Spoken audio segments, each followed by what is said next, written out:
welcome back to my podcast. In today's podcast, I want to talk about knitted sweaters. Over the past 18 months, my little pal has definitely grown. And I want to show you the different types of sweaters that I've made. Specifically, the yoke down sweaters versus the bottoms up sweaters. So my little pile of bottom up sweaters is quite small. We've got two sweaters that I wanted to show you. The Casagrande sweater, which is a fingering weight, is more of an advanced pattern, but it's absolutely gorgeous. And a really fun holiday sweater by Ashleigh from Atsubrella. And all the details for these patterns will be in my description box. So with the bottoms up sweater, if you're not that experienced with making knitted sweaters, what that means is that you cast on the stitches you need for the bottom section of your sweater, and you're knitting around all the way up to the underarm. So once in the underarms, you will put your set aside some stitches for your sleeves. You put your garment aside and then beat your sleeves separately. You will then combine the pieces together and continue to work in the round, making decreases to shape your neckline. So that's one way of making a sweater. The yoke down sweaters, which is a much bigger pile, because I think I prefer this method, and I'm going to tell you why. So I'll use my light flax as an example. So in this way of making a sweater, you will cast on stitches for the neckline, and then you will make some gradual increases till you get to the underarm section. You will separate for the sleeves, and you continue to work on your torso. So leaving stitches aside which are your armholes. Then you can try it on. That's the beauty of your yoke down sweaters. All throughout the process, you can try on your sweater and you can have a sense of how it fits. And I think that bit of it is really satisfying, being able to put it on and seeing it grow as a garment, which is a little bit difficult to do with your bottom up sweaters.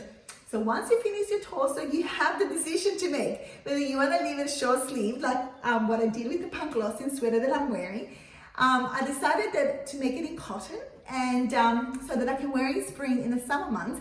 I thought, why not just leave it with no sleeves? So once I finished the torso, I just added a little ribbing. So that's a great way of doing yoke down. You can leave it as a t-shirt. Now, if you wanted to add sleeves, all you have to do is pick up the stitches and continue working it around from the body section. And you do it, well, obviously for two sleeves. So I find that the sleeves are a little bit easier to construct with the yoke down method. So yeah, so if I was to recommend a sweater pattern for a complete beginner, you've never done a sweater before, I find this way of construction a little bit simpler and a little bit more satisfying for the beginner knitter, because you'll see how it grows. So in the rest of this little video, I just want to share with you some of my tips on how to construct a yoke down sweater. And what I mean by that is, when you come to the sleeves, how will you transfer your stitches to waist yarn to leave room for the stitches. And if you've never done this before, this might be a little bit tricky and intimidating. So I'll show you how to do that. In the next section of the video, I'll show you how to pick up those stitches and continue to work your sleeve. And lastly, I want to share with you my favorite cast off method, which is extra stretchy, which is really important for your ribbing, because when you're and the cast of your sleeves, because when you're putting it on, the stretch of it does make a difference. You don't want to overstretch your jumper trying to put it on, so that's quite important. So that's it, guys. That's my video for today. I just want to quickly run through the sweaters again. It was for the yoke down, it was the light flax sweater by TincanKnits, the Lady Fingers sweater, which is a really great stash buster project, yoke down, and it's by Morgan from Mod Hunter. Also, the Panglossian sweater, which you can make obviously long sleeve, is also yoke down and is by Morgan from Mod Hunter. The tecsumeh sweater is such a beautiful sweater. Again, yoke down, and it features some really lovely color work. I forget who is it by, but I put the details in my description box. And the two that I feature are again the Panglossian sweater by River Row Knits. It's a finger weight, a little bit more of an advanced project. It's got a few knitting techniques like the lace work and the box splits that might be a little bit advanced for a beginner knitter. And this one is the holiday. It was a knit along that I did. The pattern is by Ashleigh from @Cinderella, and it's really fun. It works up really quickly. It is bottoms up, but it is a beginner level sweater. And if you want to try out color work, it's a great sweater. All right, guys, stick around for my tips, and I'll catch you next time. Bye.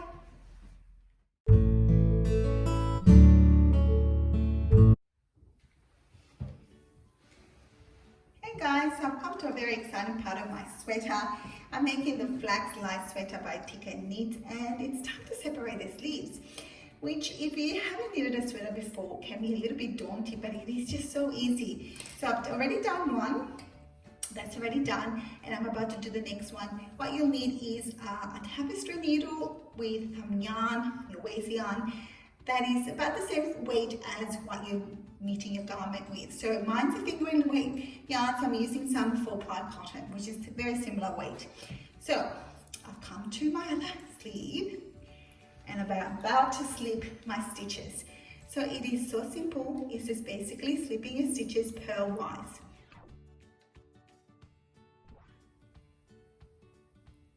Just like that, guys. Not complicated at all. So all you have to make sure is that your yarn that you've cut is long enough to accommodate all your stitches, and that you're doing it purlwise.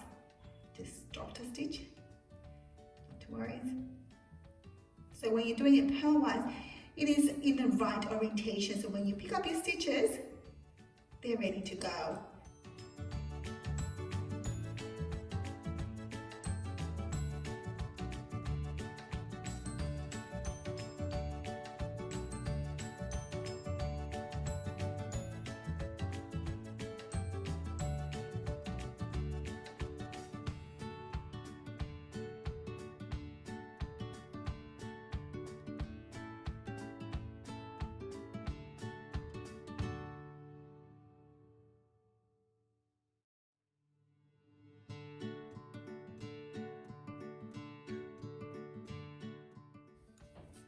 We come to the marker that denotes the end of my sleeve. So now I can remove that marker because we're going to be working just on the body in rounds. Remove the marker now. And so that's all my stitches. We can get rid of the needle. So I'm going to just loosely tie off the ends of the yarn so my stitches are now in safely put together, and I can then just cut the yarn once I'm ready to pick up the stitches for the sleeves. So now our working yarn is all the way up here, so we'll need to join our sleeves together just like that, but first we need to cast on those extra stitches. Using the back loop method, you easily cast on the extra stitches that you need.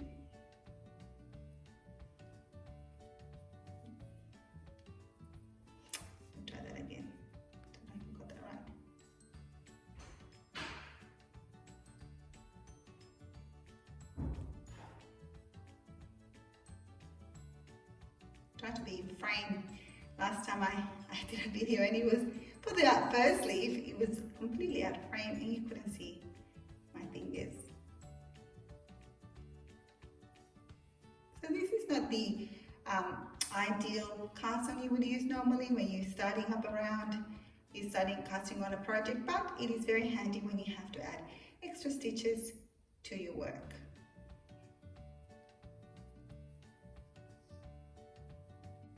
Okay, and that's it, guys. It's easy as that. And now you will just continue knitting.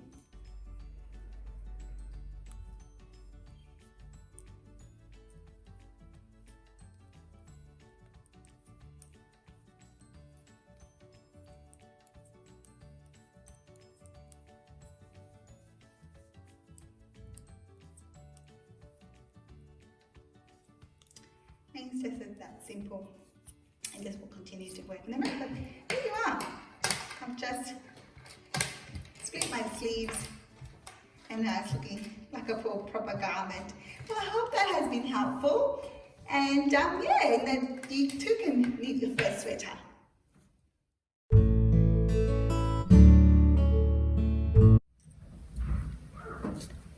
So in this little video, I'm going to show you how easy it is to pick up your stitches and continue to working on your knitted garment when your stitches are on a waste yarn. One sleeve already right here, and it looks quite neat. You can see the armhole.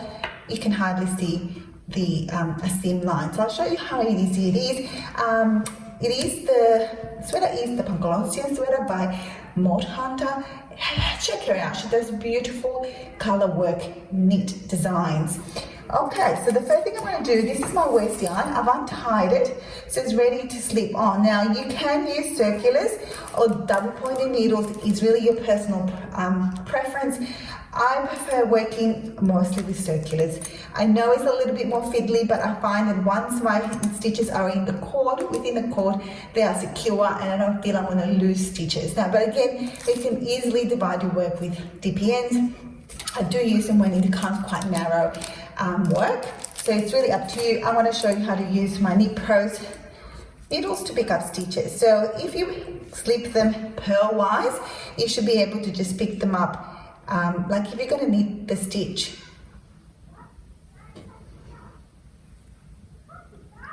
and I will pick them up without removing the yarn yet until I've got a few stitches on my needle. I will then pull the yarn off the stitches. Now if you don't remember which way you've actually put your stitches on the waist yarn, not to worry, you can then see when you work up to that stitch, you will notice whether it's put on the wrong way or a different direction. I'll show you how to identify that in a minute. So there you are, I've slipped off the thread of those stitches and you just continue.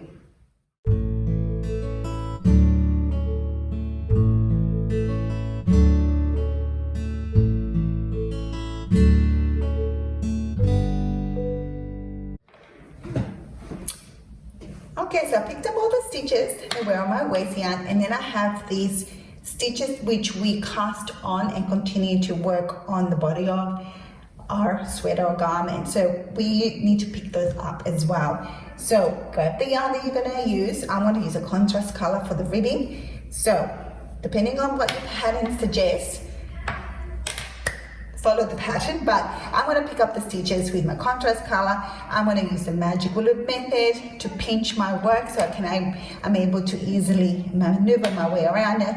As I said, you can do double pointed needles. This might be a bit easier for you, but I'm just going to pinch my cord and just make it so that my needle is more flexible and can join. So you can see how I've created a number of loops, and that is basically it, so that you can join together and you can reposition it. If it's still not meeting, you can reposition your work. It's that easy.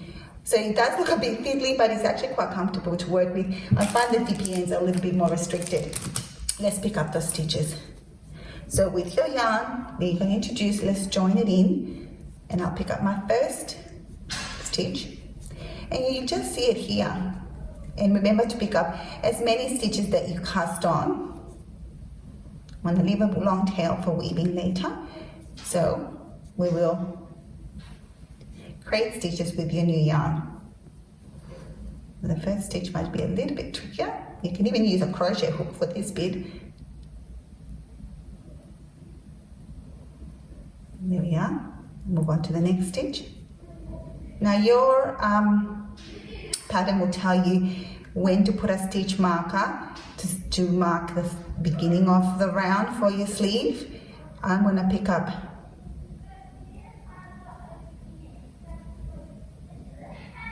six stitches, and then I'm going to put a marker.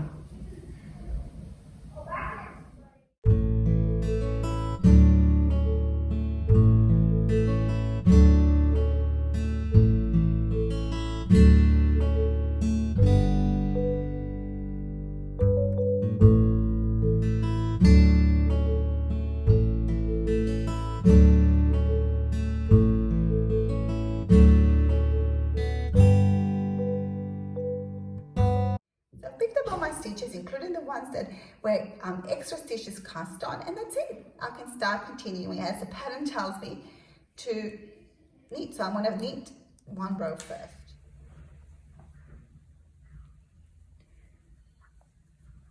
Okay, so I'm going to continue to knit along in the round and readjusting my magic loop as I go along my work, just so that the needles are meeting nicely. Okay, so the last thing I wanted to show you before I go is what do you do if by chance you have positioned your stitches the wrong orientation when you put them back on the needles. Well, I put them the right way, but if for instance I accidentally slip them and place them twisted like so, you can see the difference between the right way, because you can easily come and insert your needle and knit. But if they were twisted and placed this way, it doesn't feel right. See how you have to insert it a different way. So if you have done that, that's no problem. You just switch them up. So you don't have to stress about which orientation you're slipping your stitches in waste yarn. If you're not familiar with it, you can always just change orientation as you come along that stitch. And I'm just going to continue, guys. And that's it. I hope that you found this little video helpful, and happy knitting.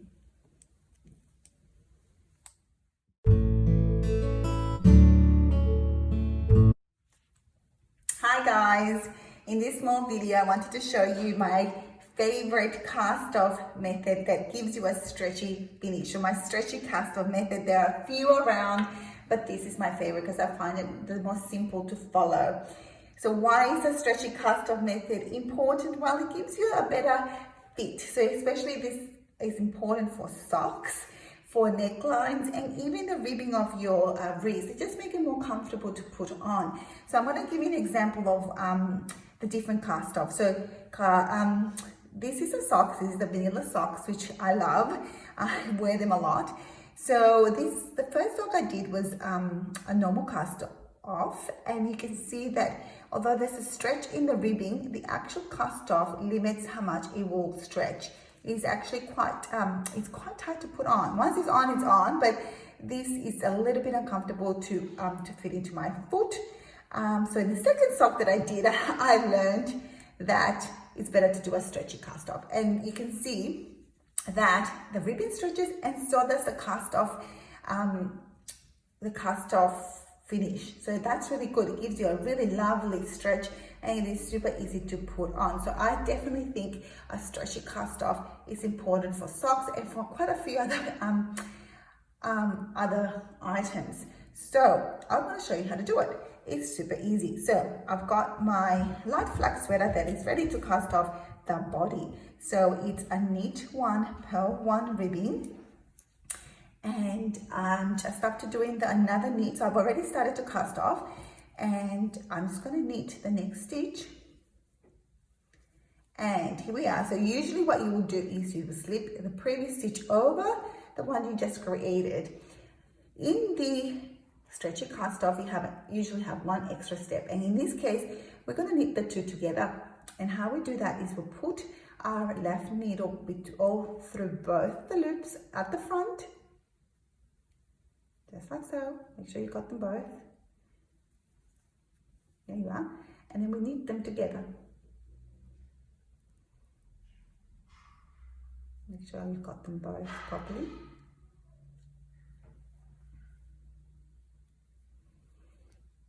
And there you are. And then the next stitch is a purl. So I'm going to purl that stitch. Put my yarn at the back. And I'm going to put the left hand needle through both of those loops, just like that. And then I'm going to knit them together. And that extra step gives it enough stretch. And then you just keep going. I found this the most straightforward method.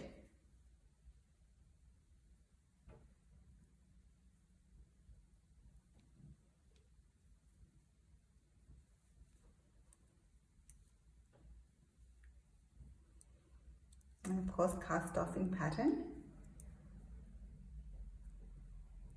And I'm going to go along, guys. I'll show you the finished ribbing.